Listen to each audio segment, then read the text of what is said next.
Hello and welcome to another episode of In the Trenches with Gang Green. I'm your host, Bubbs. Today we have another installment of the New York Jets 2024 player previews. This is episode number 8, the Wednesday edition of the New York Jets player preview series. Today we will take a look at two more New York Jets, one on offense and the other coming on the defensive side of the football. We'll take a look at rookie wideout Malachi Corley and second-year edge rusher Will McDonald. Now, before we begin in today's episode, let me quickly tell you about our podcast partners, starting with our friends over at SeatGeek. SeatGeek is an app that gathers tickets from all over the internet and puts it into one place to make it easier for you, the buyer. What makes SeatGeek so great is you know what type of deal you are getting on your ticket. They rate each ticket from 0 to 10. Green means good, yellow means okay, red means stay away. So you know if you're making a good deal or not on your purchase, so you're paying the right price for your ticket. Plus, my viewers, use promo code BUBSONSPORTS for $20 off your purchase. Click the SeatGeek link in the description down below to download the SeatGeek app. And once again, that is promo code BUBSONSPORTS for $20 off your purchase. This is any ticket, not just football, not just sports, plays, concerts, shows. If there's a ticket to be bought, SeatGeek has it. Promo code BUBSONSPORTS for $20 off your purchase. Also, my friends over at Huga House.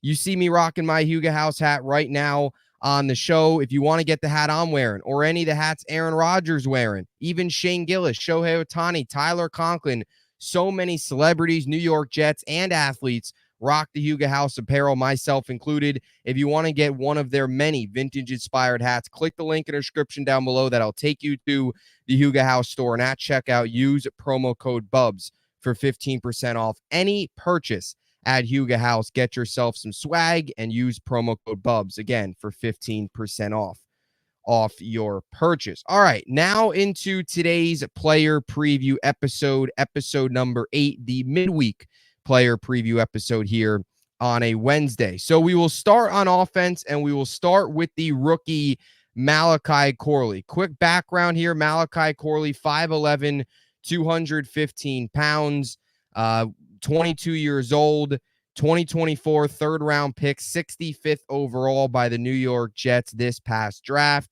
and was selected out of Western Kentucky after spending 4 years at Western Kentucky, a part of Conference USA. He now finds himself in the Big Apple, waiting for hopefully a very successful career with the New York Jets. And hopefully this is a new beginning for the Jets when it comes to day 2 wide receivers. The New York Jets don't exactly have a very storied history of selecting the right wide receivers, successful wide receivers on day 2. Hopefully that changes here with Malachi Corley, who the New York Jets actually traded up for in this draft. So the Jets traded up to get to the 65th overall pick to take Corley in the 3rd round, and they traded with the Panthers. They gave up a 3rd-round pick, 72nd overall, and they also gave up their 5th-round pick, 157th overall. That was one of many trades that the New York Jets made, trading up, trading back. Douglas was very active on the phones during this past draft, and Corley's a beast. Corley's a monster.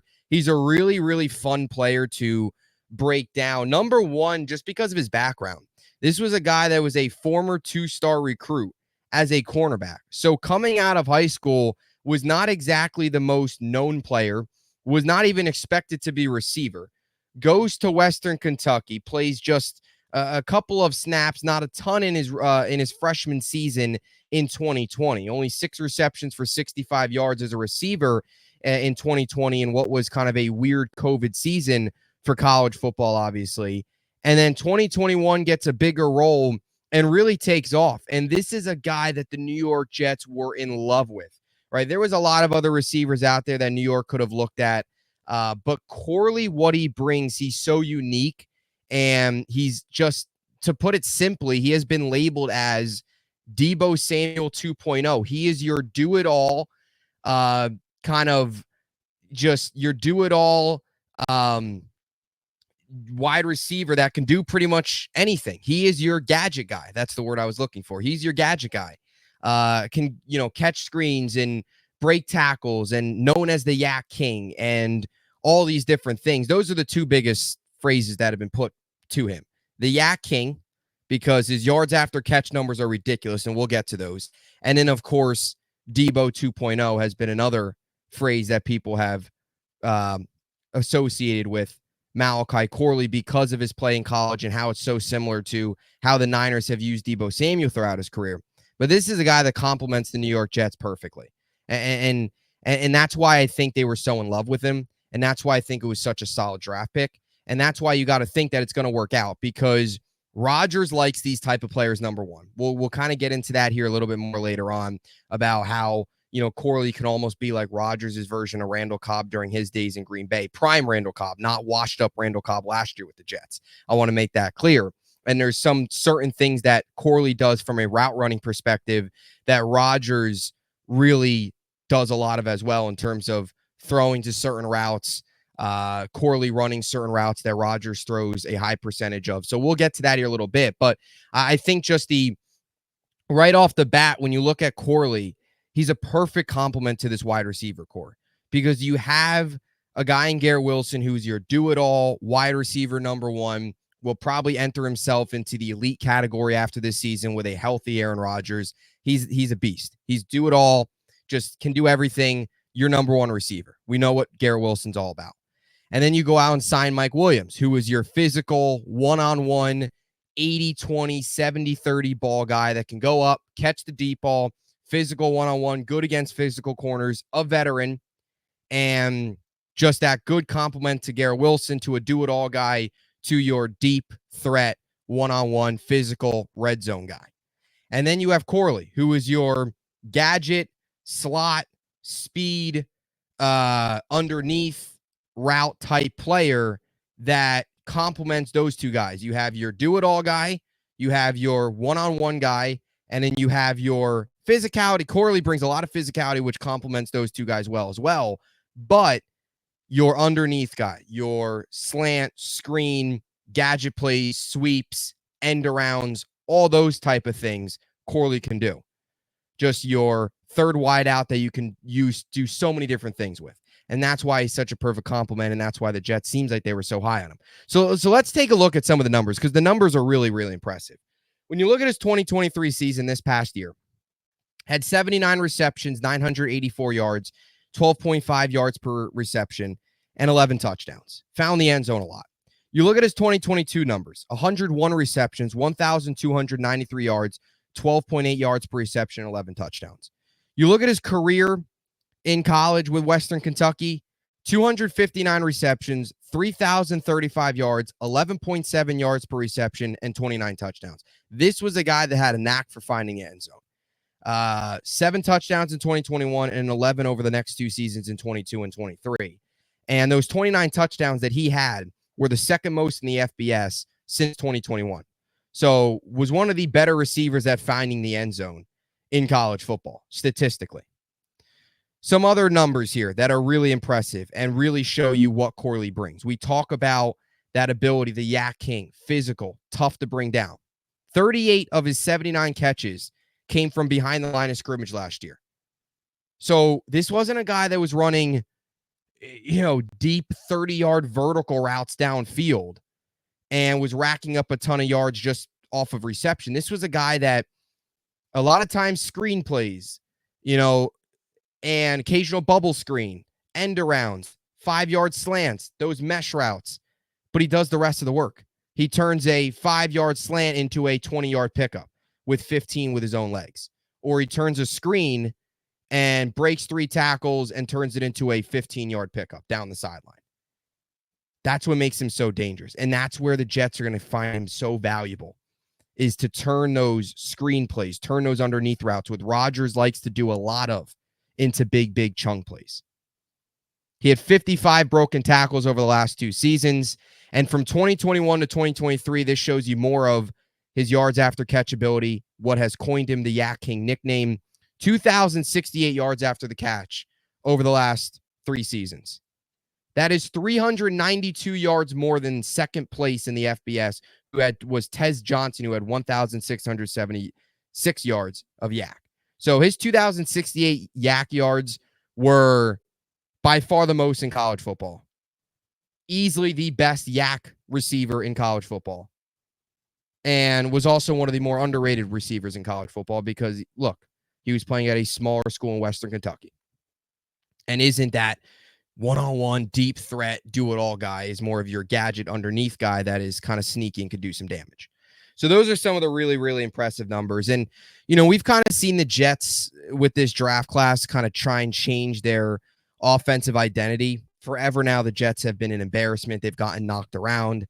With Braylon Allen, your physical downhill running back, and Malachi Corley, the Jets all of a sudden now have turned an offense that didn't provide much thump, didn't provide much physicality to an offense now from a playmaker standpoint. I'm not talking about the guys up front and those type of things, and even Conklin, who's physical as a tight end and can make those tough catches. But from a skill standpoint, from a wide receiver running back standpoint, the Jets now have a legitimate physical presence.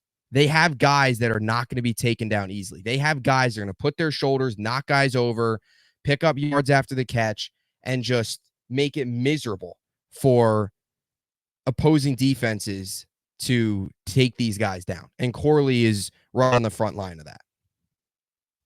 Now, here is something interesting with Corley and why I think, again, he fits so perfectly to what the Jets have working. When you look at Rodgers' route types that he threw in 2019 and 2021, they're very similar to what Corley has success with when you look at Corley's route tree. Now, I will admit, Corley does have to be better as a route runner.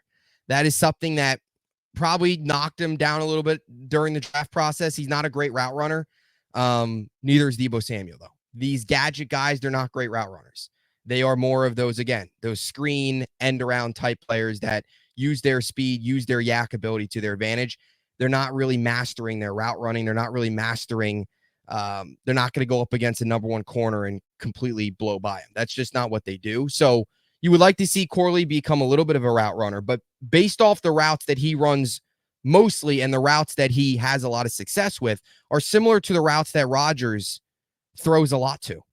From 2019 to 2021, Rodgers threw goes, screens, and crossers. 3 of the top 4 most routes he threw. He threw goes the second most, 11.7% of the time he was throwing go routes. The NFL average was 9.5%, so he was above NFL average.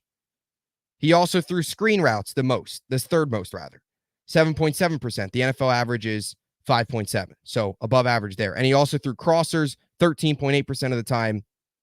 The NFL average is 12.1. Rodgers threw flat routes the most during those 3 seasons, 18%. The NFL average is 13%. When you look at Corley, his strongest routes, his highest percentage routes run are goes, screens, and crossers. And that goes back to the whole, this is kind of Aaron Rodgers' version. I talked about Xavier Gibson in our first player preview. This is Aaron Rodgers' version of Randall Cobb a little bit, where he is that underneath threat, that gadget guy a little bit, speed, yak guy, physical, under the radar, and can do really good damage, can do a lot of damage. Rodgers has always had those guys on his side in Green Bay, and now he gets that here in New York in the form of a 22-year-old rookie who is a perfect complement to the rest of this offense and something this offense needed. I'm fired up for Malachi Corley. I think a lot of Jets fans should be. Now, it'll be interesting to see what Malachi Corley's play time and role is early in the season. He does have some work to do from a route running perspective, getting up to speed with the NFL game. He has gotten a lot more reps, of course, during camp with Gibson being out with an injury. It's still interesting, though, to see if he'll start right away or do they ease him into things. How far along is he by the end of August? He's shown some promise already. So playtime early in the season, his role early on will definitely be something to keep an eye out for. But otherwise, when this guy's out there and he's playing in a starting role, he should be very dangerous. He's got so many tools in his tool bag. And that just, what gets you so excited is just, look, I'm not saying he's going to be Deebo Samuel, but a guy that can do all these different things is so huge for an offense and something the Jets really haven't had. The Jets have always been boring. They've always lacked, speed, lacked that physicality, lacked those gadget plays, those gadget players. And you now get that in Corley to inject some energy. Something else to note, too, is new kickoff rules. It'll be interesting to see if Corley maybe at all ever gets any reps as a punt and kick returner. He's worked during some drills during training camp. So used in plenty of different ways. Corley's going to be very, very exciting for the New York Jets as a receiving and at times too a rushing threat. This is a guy that's not afraid to go into the backfield as well. And we've seen them use him like that in college as well. So Corley's an exciting player preview. The rookie out of Western Kentucky, fired up to see what he can do this upcoming season. Now we move on here to Will McDonald, second-year edge rusher, 6'4", 236 pounds, 25 years old, was a 2023 first-round pick, 15th overall out of Iowa State. Another very interesting player to break down because Will McDonald is very kind of split amongst the fan base, as there's a portion of the fan base that loves Will McDonald, thinks he's going to have a huge year. And then there's also a portion of the fan base that still doesn't know why we drafted him in 2023 in the first round, which I'll be fully honest here. You know, I think he's got a lot of really good attributes. I think he's got a lot of potential. But if I would to go back and redraft 2023 for the New York Jets, Will McDonald would not be a part of it, in my opinion. I just don't think they needed him at that time. I don't think it was the right pick. They should have went after another offensive lineman or a tight end. Either way, it's over. It's a year and a half from, you know, we're already a year and a half past. We just talked about somebody from the 2024 draft class, so we can't go back and dissect 2023. But Will McDonald was a questionable pick from the start, and he didn't show you a whole lot last year, which I don't think was much of a surprise. He was in an edge rusher room that was loaded, and he played a similar role, developmental role, as Jermaine Johnson did in 2022, his rookie campaign. You know, McDonald went out there, played just 19% of the snaps last season, and his stats showed it. There are some impressive numbers. There are some things to be excited about, but there certainly are some things that you should be a little skeptical about if you're a New York Jets fan entering the 2024 season for Will McDonald. Last year, he had 14 tackles in 15 games, 3 sacks, 1 forced fumble, and 4 tackles for loss. So those are his numbers last year. When you compare him to Jermaine Johnson, because I did do the comparison before this episode, Jermaine Johnson's were, McDonald actually had more sacks than Jermaine did in 22, but Jermaine had more tackles, and he might have also had more tackles for loss. I have to go and look. But again, similar role, 19% of the defensive snaps. This was a guy that was in the developmental role year 1, but you need to see the year 2 jump. And it's very important. Will McDonald is one of the biggest X factors for the New York Jets this season and moving forward. Because if Will McDonald doesn't turn into what the New York Jets think he is or thought he was when they selected him 15th overall out of Iowa State a year ago, then not only does that affect you this season, but that affects you next season.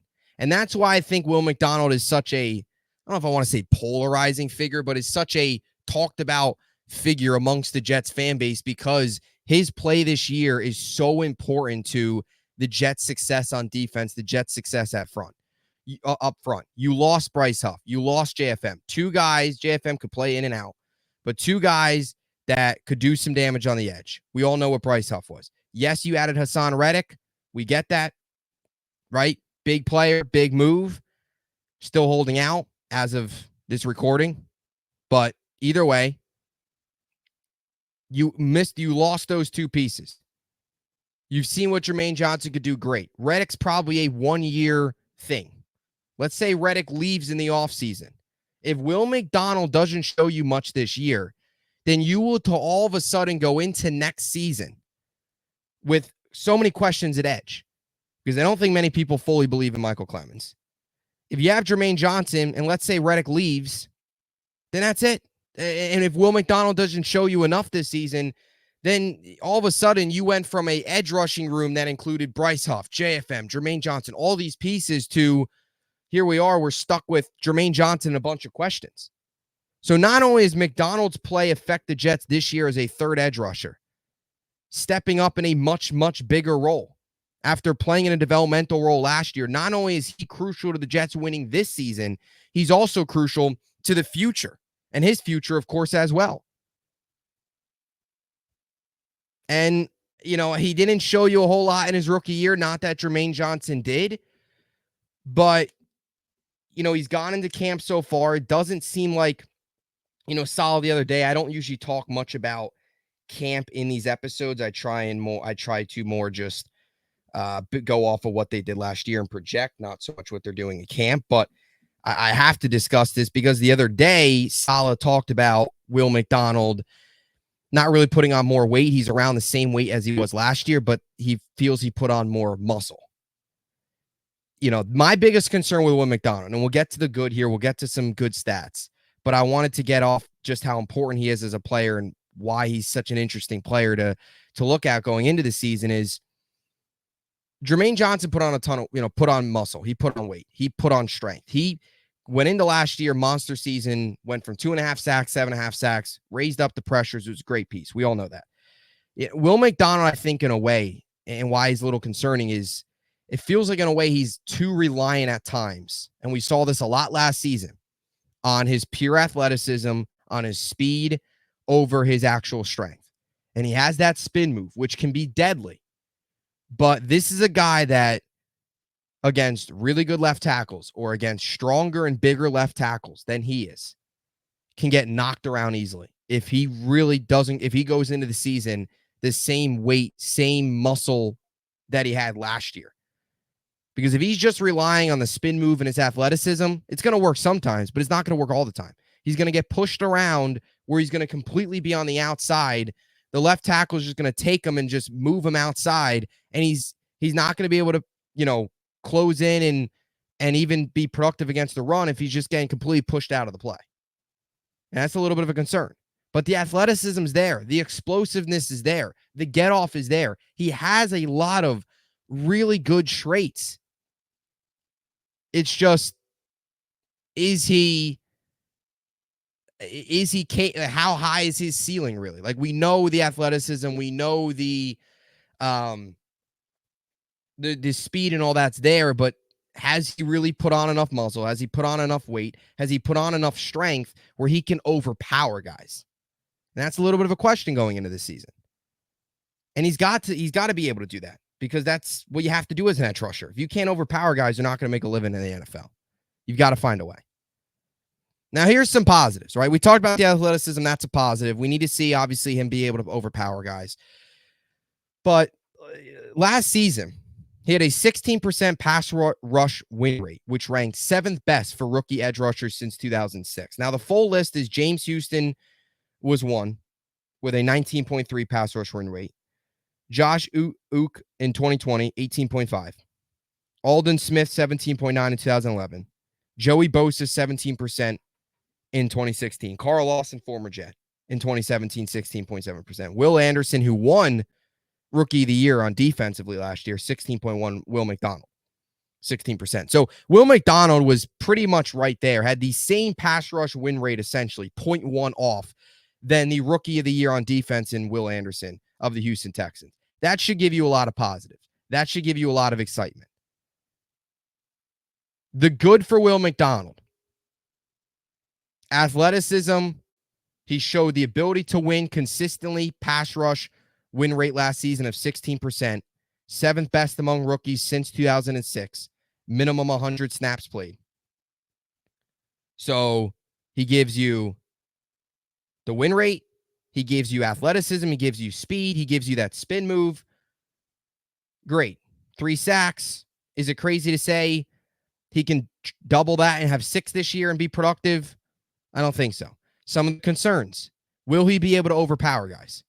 Has he put on enough muscle? Has he put on enough strength to be able to overpower some of the top left tackles in football and be able to just clog up running lanes, run right through a left tackle and get to the quarterback? Or is he going to have to rely on his athleticism and athleticism only? And that's where it's risky. And that's where you have questions. So he's got to take a Jermaine Johnson jump. That's realistic. Like I said, I think it's easy to gauge what Will McDonald needs to do this year. I think you have to walk away from this season. If you look at what Jermaine Johnson did last season, he went out there and had 55 tackles and 7.5 sacks. 7 passes defended, 1 forced fumble. Don't have the exact tackles for loss in front of me. I don't think Will McDonald will be on that tier of 7.5 sacks. I mean, Jermaine Johnson was a monster. He proved himself as one of the underrated pass rushers in the NFL. I think Jermaine Johnson just better than Will McDonald. So I don't think Will McDonald will have that tier. Also, he probably won't play as much as Jermaine did last season just because of Hassan Reddick being in the fold now.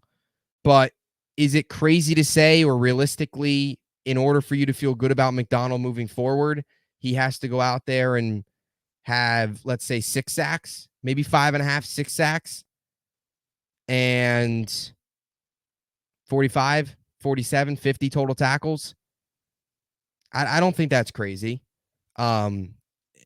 Anything less, you kind of, anything less, you have some your concerns. Like maybe not, 40 tackles, let's say. I mean, if he goes out to this season and has 3.5 sacks and 30 tackles, does that really give you much hope for the future? Not really. No. I think you need to see the sack numbers increase a little bit. You need to see him overpower guys. It's not even just the numbers either. You need to see him overpower guys out there. You need to see him have reps where he just runs through guys and shows off his strength.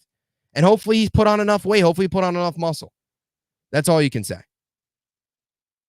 I have a lot of hope for Will McDonald.